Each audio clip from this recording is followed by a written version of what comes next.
G'day gamers, Wybot here, a filthy Wybot74 with some Gears of War Ultimate Edition TDM match on Fuel Depot. I've forgotten how well I did in this game, but hey, I thought it was good, so that's why I saved it. No webcam on here because it's a commentary video.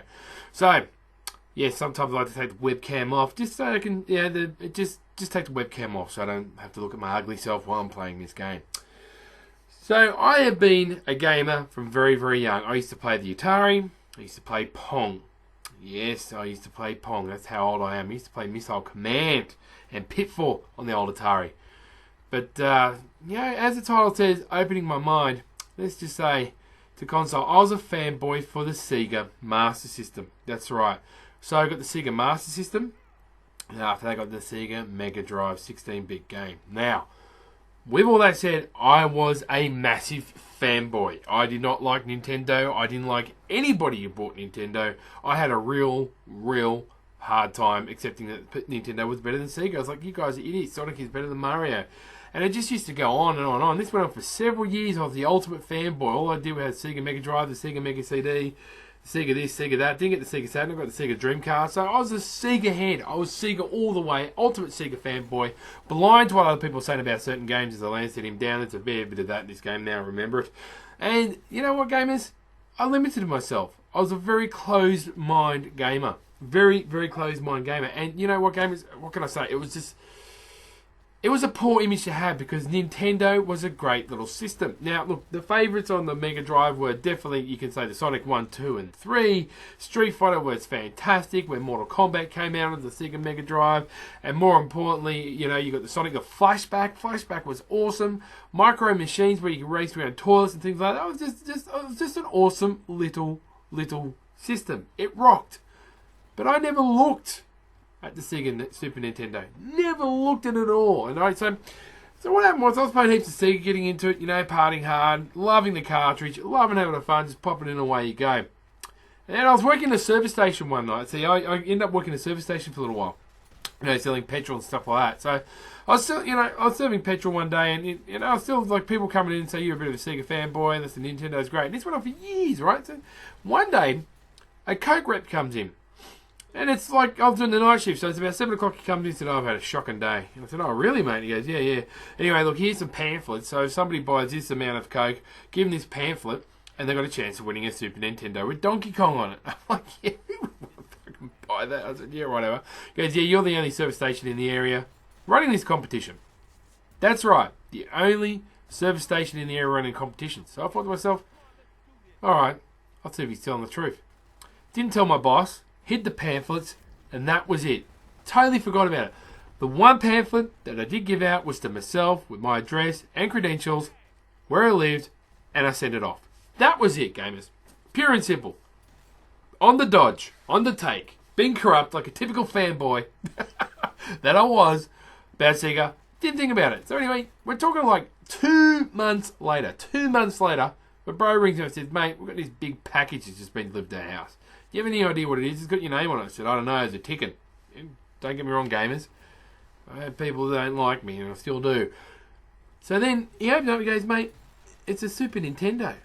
And I went, oh, crikey. So I came home and I set it up. And I played Donkey Kong. And I played Donkey Kong till about 1 o'clock that night. Yep, stopped for dinner, didn't socialise very much, got back on it. And I fell in love with Super Nintendo. So I fell in love. I got Street Fighter on the Super Nintendo. The graphics were slightly better on it. And then when I got Mario Kart, that was it. Mario Kart is a work of art. And you know what? I just said to myself, why did I have such a closed mind and just have the one system and tell everybody else off about it? And I went around, excuse my phone. I went around and I spoke to other people about how it changed. And I apologise to these Nintendo fanboys I knew. They weren't even fanboys. And you know what? My eyes were opened, and my mind was open, and I tell you what, my gaming experience got better and better in life. So if I didn't do that dodgy manoeuvre and rig that competition, I would have been a closed-mind fanboy. Now, moving right along, I got the Sony PlayStation 1, which just even made my eyes even more. Excuse my dog going nuts in the background. And so that was even more crazy. And then, more importantly, then I went from there to get the Sega Dreamcast, which today I think is one of the greatest little consoles you can get. The problem with that was, let's just say people, the pirating, how you can easily pirate and, get games for free and quite cheaply there. So that just destroyed that system. But the PlayStation 1 was good. I didn't get the PlayStation 2. I then got the original Xbox to the Xbox 360. And now here I am. I got the PlayStation 3 when I was a bit of a fanboy when it came to the Xbox 360. And the PlayStation 3, when I finally bought that, I didn't rig it, I brought it. I was impressed with it. A great Blu-ray player, some fantastic games on there that I absolutely loved. Loved the Killzone series. Resistance wasn't the best, but I loved the Killzone series in that game.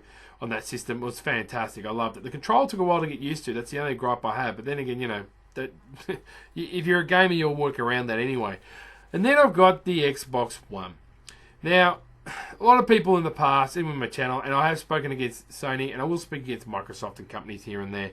But let's be honest here. If you are only on one system and one system only, and you start to give people a hard time about our systems they choose, then you're limiting yourself. Because now the generation for gamers, here in Australia, yes, I earn quite good money. And, I'm doing quite well. Trust me, people, I'm doing very, very well. So I was very fortunate and very lucky enough to afford both consoles. And my advice to you is if you can, do it. Do it. I highly recommend it. And more importantly, if you're going to be brave enough to do the PC gaming, get into it. One day I will be, brave enough to even build my own PC and get into it and do the PC gaming. A couple of comments in the past, people have been saying, I thought you're an Xbox guy, I thought you're this guy. I am a gamer. Okay? I am a gamer. Now, I had to go at Sony because they didn't give us a choice of the EA access and for the people on there. I am stoked that Sony definitely has got PlanetSide 2 for free on their console. I will be getting Black Ops 3 on both. I will probably try Until Dawn. And definitely I've got, The Order, which I haven't finished yet. There's a lot of games on Xbox One I haven't finished yet. But I am not a fanboy. The only thing I'm a fanboy of is Gears of War and Mass Effect. Pure and simple, people. Pure and simple. And, it strikes me to this day, and I've had problems when I liked a certain video because I thought it was funny. It offended somebody I'd known for a while. And you know what? It really upset them, and they disliked me. Well, they just had to go at me privately, and there's a lot of drama involved here and there. And a part of me just says to me, this is just about video gaming, man. I just do YouTube for video gaming. If you think I'm doing it to get some respect, if you think I'm doing it because I want to get, do well on the social media or try and be a super duper hero, think again, man. Like, people, I'm not all about that. I'm just uploading and having laughs with mates of mine and just enjoying. And like I said, just read my channel description. That sums it up, people. That sums it up. My channel description sums it up. Pretty much, all I do YouTube for is to bring the weird and wonderful world, which is online gaming, out into what people consider the norm in the real world, and just to show them the weird and wonderful people you meet online. And I'm just here to meet friends and have a laugh. And, unfortunately, this generation, more so than the last, the one before it, the fanboyism is really giving me the shits and is really, really ruining the gaming community. The real information is not getting out there to people that just want a game because you get fanboys with ultimate opinions on there. And I hate that. Both consoles have their ups and downs. Both consoles have their bonuses. My advice to you is listen to your mates before anybody else and go where most of your mates are playing and go from there. Because it's just been revealed that Microsoft and Machinima are pretty much paying off people to, promote the Xbox One. And let's just say that money wasn't well spent because it didn't work that well. And that kind of dirty business doesn't, because the truth always comes out. And we can always accuse that Sony's done it, but do you blame them if Microsoft has done it? I mean, at the end of the day, both these companies, they might be nice here and there, but they don't really give a tinker's cuss about how you are or where you end up. They just want to buy stuff from you, keep your mouth shut, and make sure that you're happy with their products. Microsoft has a much better customer service than Sony, but they're both damn good little systems. And my advice is be an open-minded gamer. Enjoy gaming for what it is, and if you can buy both systems, do. Frag and tag, people. Frag and tag.